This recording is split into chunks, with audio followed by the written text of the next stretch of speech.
Assalamualaikum warahmatullahi wabarakatuh. Salam sejahtera untuk kita semua. Semoga Tuhan Yang Maha Esa selalu menganugerahkan kesehatan kepada kita semua, serta semangat untuk terus belajar. Pada pertemuan kali ini, dalam mata kuliah Sistem Informasi Akuntansi, pokok bahasan kita adalah mengenai sistem informasi akuntansi persediaan. Sebagaimana kita ketahui bahwa dalam sistem akuntansi persediaan, terutama dalam perusahaan manufaktur, persediaan itu dibagi menjadi beberapa jenis, yaitu yang terdiri dari persediaan produk jadi, persediaan produk dalam proses, persediaan bahan baku, persediaan bahan penolong, persediaan bahan habis pakai pabrik, dan persediaan suku cadang. Itu yang berkaitan dengan perusahaan manufaktur.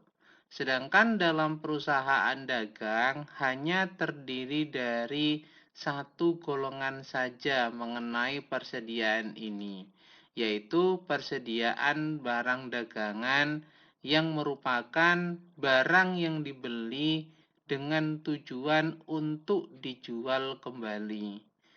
Sehingga dengan paparan tersebut kita mengetahui bahwa ada perbedaan mengenai sistem akuntansi persediaan baik pada perusahaan manufaktur atau pada perusahaan dagang. Dalam metode pencatatan persediaan, ada dua macam metode pencatatan yang sering dipergunakan dalam persediaan ini, yaitu yang pertama adalah metode mutasi persediaan, atau lebih dikenal dengan metode perpetual. Dan yang kedua adalah metode persediaan fisik, atau juga dengan istilah metode periodik. Dua metode inilah yang biasanya dipergunakan oleh perusahaan, baik perusahaan manufaktur atau perusahaan dagang, untuk melakukan pencatatan persediaan. Sehingga dengan menggunakan salah satu dari metode tersebut tentunya akan berdampak pada laporan keuangan yang dibuat oleh perusahaan. Apa itu metode mutasi persediaan atau metode perpetual? Metode ini merupakan metode pengelolaan persediaan di mana arus keluar masuknya barang itu dicatat secara terperinci, yaitu dengan membuat kartu stok persediaan yang mencatat secara rinci keluar masuknya barang di gudang beserta dengan harganya. Ingat, dalam metode perpetual ini atau metode mutasi persediaan, kata kunci yang paling penting adalah bahwa dalam metode pengelolaan persediaan ini, segala bentuk aktivitas keluar masuknya barang itu dicatat secara terperinci, baik jumlah dan harganya.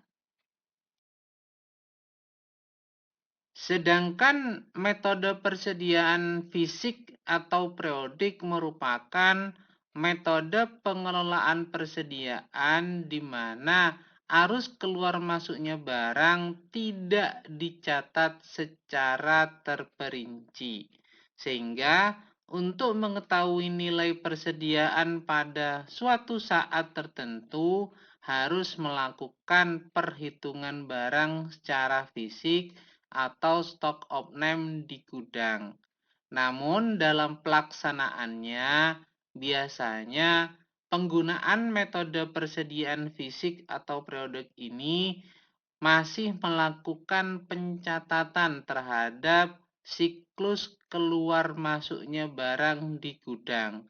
Hanya saja yang dicatat itu hanya jumlah barangnya saja, tidak mencatat bersama dengan harganya. Sehingga ada perbedaan antara metode fisik ini dengan metode perpetual, yaitu walaupun sama-sama melakukan pencatatan, tapi dalam metode persediaan fisik atau periodik tidak mencatat harga. Yang dicatat hanya jumlah barang yang keluar masuk saja, tapi pada akhirnya pada periode terakhir itu tetap melakukan yang namanya stock of name atau perhitungan barang secara fisik di gudang. Dalam metode mutasi persediaan atau perpetual, setiap mutasi persediaan itu dicatat dalam kartu persediaan. Mutasi tersebut baik keluar ataupun masuknya barang yang di gudang itu dicatat jumlah yang masuk dan jumlah yang keluar beserta dengan harga pokok penjualannya. Sedangkan dalam metode persediaan fisik atau periodik biasanya hanya tambahan persediaan dari pembelian saja yang dicatat. Sedangkan mutasi berkurangnya persediaan karena pemakaian atau karena adanya penjualan tidak tercatat dalam kartu persediaan. Sehingga untuk mengetahui berapa harga pokok persediaan yang dipakai atau yang akan dijual dalam metode persediaan fisik atau periodik ini harus dilakukan dengan perhitungan fisik terlebih dahulu terhadap sisa persediaan yang masih ada di gudang pada akhir periode akuntansi atau yang lebih kita kenal dengan istilah stock of name. Maka dengan melakukan stock of name tersebut, kita diminta untuk menghitung sisa persediaan yang masih ada di gudang pada akhir periode akuntansi. Rumusnya adalah harga pokok persediaan awal periode ditambah dengan harga pokok persediaan yang dibeli selama periode dikurangi dengan harga pokok persediaan akhir periode merupakan harga pokok persediaan yang dipakai selama periode akuntansi yang bersangkutan. Dengan rumusan tersebut, maka kita baru dapat mengetahui harga pokok persediaan dengan metode persediaan fisik atau periodik. Sehingga dalam metode persediaan fisik atau periodik ini perlu dilakukan stock of name terlebih dahulu.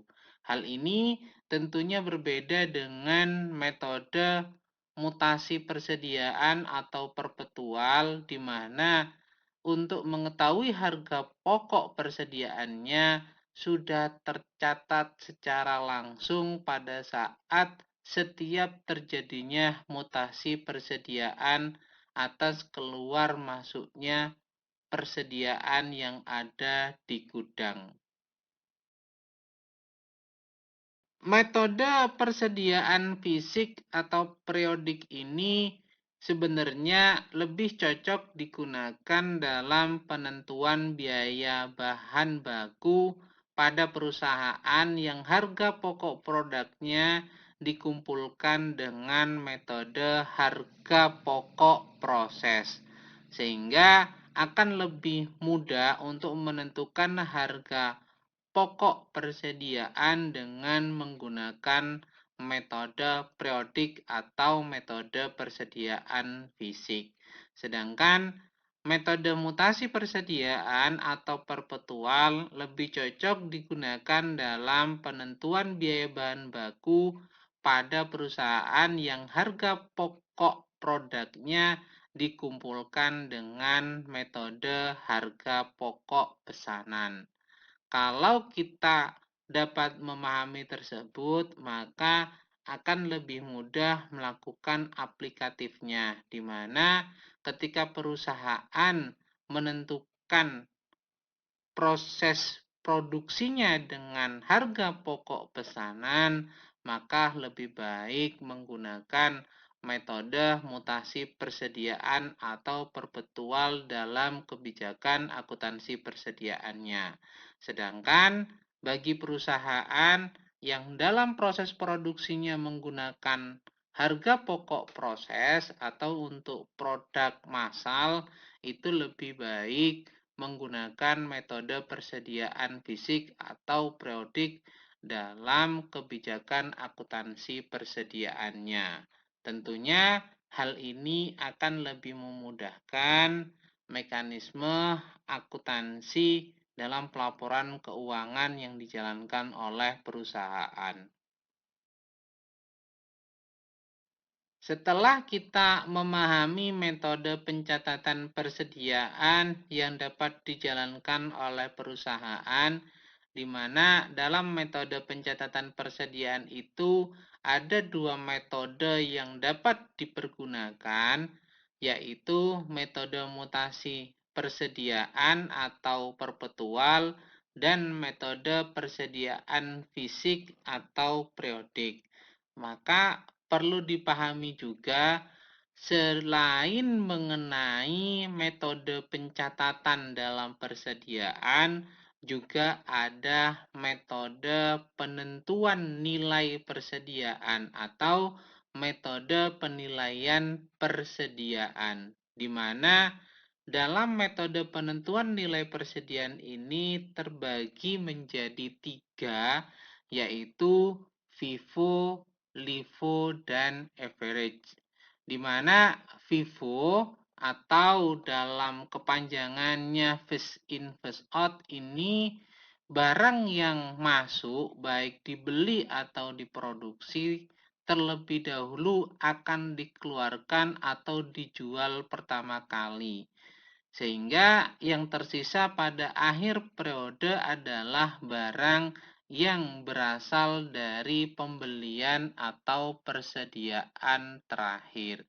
Sehingga kalau kita melakukan yang namanya perhitungan persediaan akhir, maka yang menjadi nilai pada persediaan akhir tersebut adalah produk atau barang yang terakhir dibeli atau yang terakhir diproduksi. Karena menggunakan metode FIFO, yaitu barang yang pertama kali masuk itu pertama kali untuk dikeluarkan. Sedangkan metode penilaian persediaan yang kedua yaitu LIFO, di mana mekanisme LIFO ini kebalikan dari FIFO, yaitu barang yang masuk baik dibeli atau diproduksi paling akhir akan dikeluarkan atau dijual pertama kali. Sehingga yang tersisa pada akhir periode adalah barang yang berasal dari pembelian atau persediaan produksi awal periode. Ini kebalikan dari metode FIFO, di mana dalam metode LIFO ini barang yang dijual pertama kali adalah barang yang masuk terakhir kali. Sehingga pada saat kita melakukan stock opnam atau perhitungan terhadap persediaan akhir, maka nilainya adalah persediaan awal atau barang yang pertama kali masuk. Sedangkan Yang terakhir dalam metode penilaian persediaan ini adalah average atau rata-rata, di mana konsepnya adalah barang yang masuk baik dibeli atau diproduksi maupun yang tersisa dinilai berdasarkan pada harga rata-rata. Sehingga barang yang tersisa adalah dengan perhitungan rata-rata. Itu 3 metode penentuan nilai persediaan, yaitu FIFO, LIFO, dan average. Tentunya dengan kita mempelajari sistem akuntansi persediaan, maka hal yang paling penting adalah mengenai sistem dan prosedur apa saja yang kira-kira dibutuhkan dalam sistem akuntansi persediaan ini.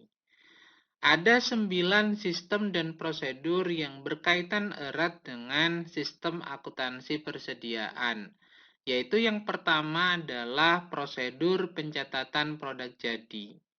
Yang kedua, prosedur pencatatan harga pokok produk jadi yang dijual. Yang ketiga, prosedur pencatatan harga pokok produk jadi yang diterima kembali dari pembeli atau retur penjualan. Yang keempat, prosedur pencatatan tambahan dan penyesuaian kembali harga pokok persediaan produk. Yang kelima, prosedur pencatatan harga pokok persediaan yang dibeli. Yang keenam, prosedur pencatatan harga pokok persediaan yang dikembalikan kepada pemasok atau retur pembelian. Yang ketujuh, prosedur permintaan dan pengeluaran barang dari gudang. Yang kedelapan, prosedur pencatatan tambahan harga pokok persediaan karena pengembalian barang dari gudang. Dan yang kesembilan adalah sistem perhitungan fisik persediaan atau stock of name. Sehingga dengan kita mempelajari sistem akuntansi persediaan, maka kita diminta untuk menyusun sistem dan prosedur yang tentunya berhubungan erat dengan sistem akuntansi persediaan tersebut, di mana ada 9 sistem dan prosedur yang berkaitan erat dengan sistem akuntansi persediaan. Yang terakhir yaitu berkenaan dengan unsur pengendalian intern, di mana dalam unsur pengendalian intern ini ada 8 hal yang perlu diperhatikan agar dalam sistem akuntansi persediaan ini dapat berjalan dengan baik dan memiliki sistem pengendalian intern yang baik.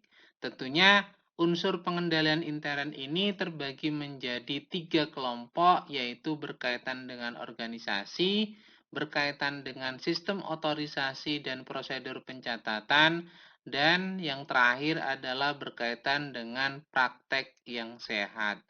Pada bagian organisasi, dalam unsur pengendalian intern, ada 2 hal yang perlu diperhatikan, yaitu penghitungan fisik persediaan harus dilakukan oleh suatu panitia yang terdiri dari fungsi pemegang kartu perhitungan fisik, fungsi penghitungan, dan fungsi pengecekan. Dan yang kedua, panitia yang dibentuk harus terdiri dari karyawan selain karyawan fungsi gudang dan fungsi akuntansi persediaan, karena karyawan pada kedua fungsi inilah yang justru harus dievaluasi tanggung jawabnya atas persediaan.